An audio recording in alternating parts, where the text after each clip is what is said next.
안녕하세요. 잠들지 못하는 이 밤, 당신을 위해서 책 읽어주는 남자 아크입니다. 오늘은 신시아 라일런트 작가의 단편선을 가지고 왔는데요. 그 중에서도 오늘 읽어드릴 글의 제목은 당신께 반했습니다 입니다. 들어보시고 마음에 드시는 분들은 채널 구독하기, 영상의 좋아요 버튼 한 번씩 눌러주시면 감사하겠습니다. 당신께 반했습니다. 바로 읽어드리도록 하겠습니다. 스탠 철물점의 진열창이 꽃으로 채워지기 시작하자 마을 사람들은 무언가 일이 생겼음을 눈치챘다. 지나치게 많은 꽃은 대체로 죽음을 의미하지만 진열창의 꽃들은 모두 다 조화가 아닌데다가 향기를 머금은 진짜 꽃이었다. 거기다 스티로폼 십자가가 아닌 투명한 식품 저장용 유리병에 꽂혀 있었기 때문에 누군가 죽어서 그런 것은 아니었다. 사람들은 어떤 이에게 완전히 반한 누군가가 비밀스럽게 한 일이라고 생각했다. 사실 스탠 철물점에는 스탠이라는 사람은 없었다. 철물점 주인은 딕 월콕스인데 자기 이름을 너무나 싫어했던 나머지 어린 시절 자신의 영웅이었던 영화배우 스탠 로렐의 이름을 따서 가게 이름을 지었다. 딕은 결혼한 지 27년이 되었다. 언젠가 아내인 헬렌이 라이온스 클럽 댄스 파티에서 독일식 초코 케이크를 그의 머리에 집어 던진 적이 있었으므로 딕과 헬렌은 스탠 철물점 진열창에 줄지어 늘어선 꽃병들로 마음을 고백한 인물로는 적합하지 않다고들 여겼다. 그리하여 사람들의 추측은 자연스럽게 돌로레스에게 향했다. 돌로레스는 스탠 철물점의 부점장이었는데 고등학교 졸업 후에 20년째 그곳에서 일해왔다.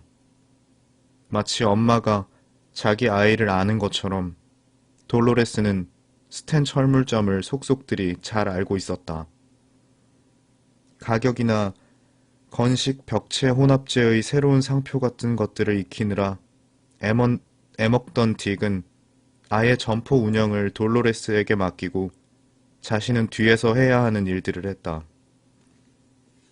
철물점은 잘 돌아갔는데 마을의 목수, 배관공, 도장공들이 돌로레스를 신뢰해서 그녀의 조언을 진지하게 받아들였기 때문이다.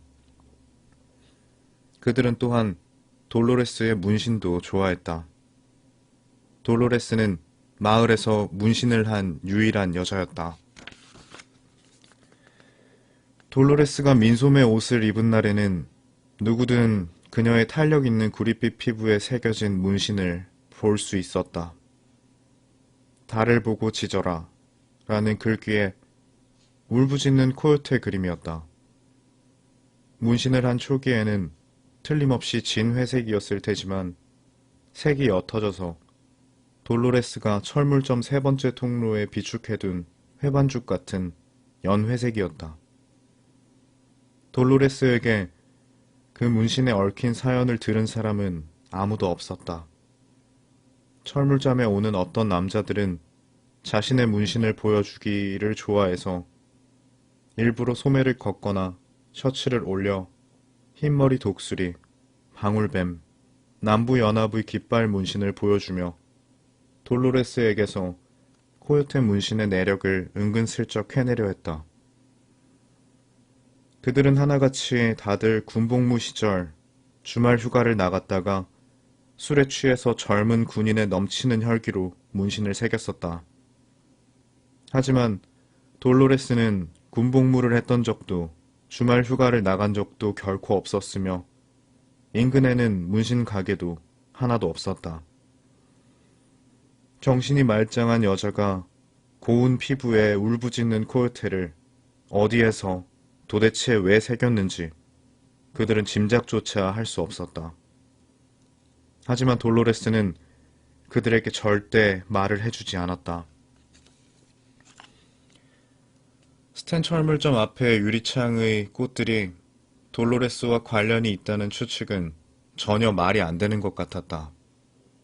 다들 아는 바로는 돌로레스가 누구를 사랑했던 적도 누군가가 돌로레스를 사랑했던 적도 결코 없었다. 어떤 사람은 남자들이 돌로레스에게 구애하지 않는 이유는 당연히 그 문신 때문이거나 아니면 돌로레스의 입술 윗부분을 덮고 있는 거뭇거뭇한 잔털 때문이라고 믿었다. 어떤 사람들은 돌로레스가 마을 대다수의 남자들보다는 오히려 더 남자 같아서 남자들이 자기들보다 자동차의 기화기나 세탁기의 뒷면을 더 잘 아는 여자에게 어떻게 접근해야 할지 모르기 때문이라고 믿었다. 또 다른 사람은 돌로레스가 다만 사랑을 원치 않기 때문이라고 생각했는데 이것은 그 마을의 에이본이나 메리케이 화장품 방문 판매원들 사이에 널리 퍼진 이론이었다. 화장품 판매원들은 백열전구나 배터리를 사러 철물점에 들어갈 때마다 마음속으로 돌로레스 입술 위 까만 잔털을 몽땅 뽑고는 했다.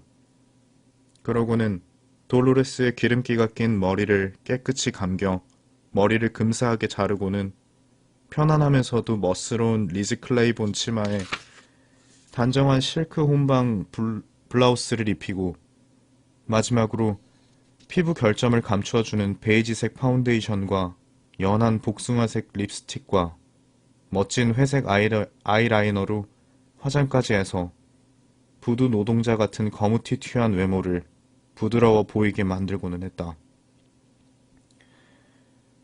돌로레스는 다만 사랑을 원하지 않을 뿐이야. 만약 돌로레스가 사랑을 원한다면 스스로 자신을 가꾸겠지. 이렇게 생각을 하며 에이본 화장품 방문 판매원은 작은 배터리통을 들고 자기 차로 돌아가면서 생각했다. 돌로레스를 사랑해서 백일홍, 수레국화, 한련화, 천수국, 갓꽃과 분꽃을 투명한 유리병에 담아 갖다 놓는 그 사람은 이런 사실들을 하나도 몰랐다. 그는 남자들이 돌로레스에게 문신을 보여주는지 몰랐다. 돌로레스가 벨트 샌더의 사용법과 판매법을 잘 아는지를 몰랐다. 돌로레스가 누군가에게 사랑을 받기 위해서는 피부 결점을 감추어주는 베이지색 파운데이션을 발라야 하는지도 몰랐다. 수요일마다 철물점 문이 열리는 아침 7시 전에 돌로레스를 위해서 꽃을 갖다 놓는 그 남자는 돌로레스가 과거에 어떤 사람이었는지 다른 사람들은 그녀를 어떻게 생각하는지 전혀 신경 쓰지 않았다. 그는 그녀를 사랑했고 그녀에게 꽃을 갖다 주고 싶었다. 어니는 평생 동안 그 마을에서 살았지만 돌로레스를 만난 적이 한 번도 없었다. 33살의 어니는 31해를 백위드 과수원 근처 마을 끝자락의 작고 어두컴컴한 집에서 어머니와 함께 살았다. 어린 시절의 어니는 자연스레 헝클어진 빛나는 까만 머리칼, 크고 파란 눈동자, 슬기로워 보이는 동그란 얼굴을 한 아름다운 아기였다.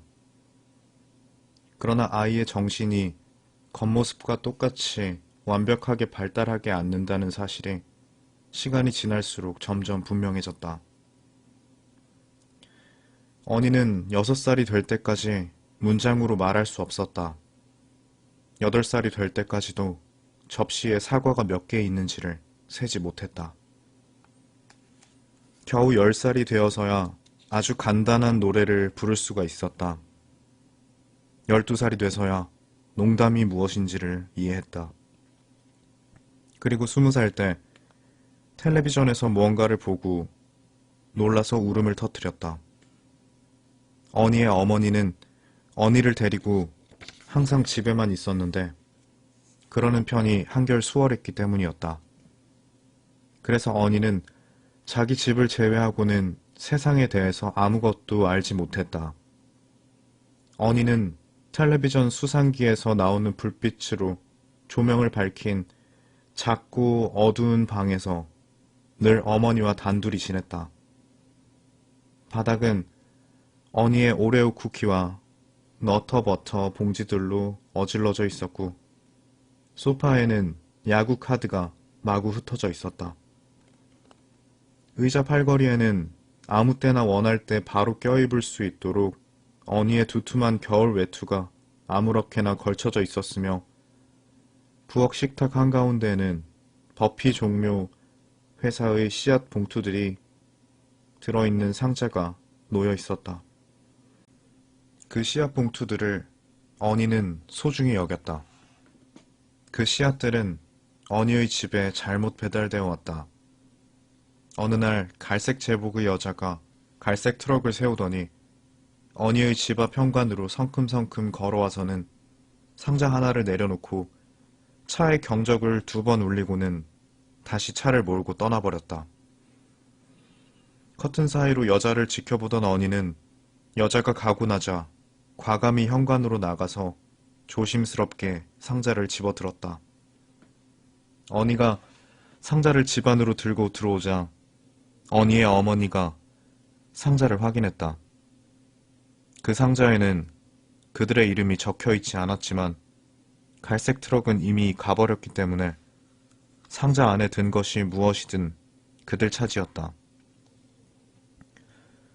어니는 손가락을 덜덜 떨면서 단단히 붙어있는 테이프를 떼어냈는데 상자 안에는 작은 씨앗 봉투들이 어니가 셀 수 있는 개수보다 훨씬 더 많이 들어있었다.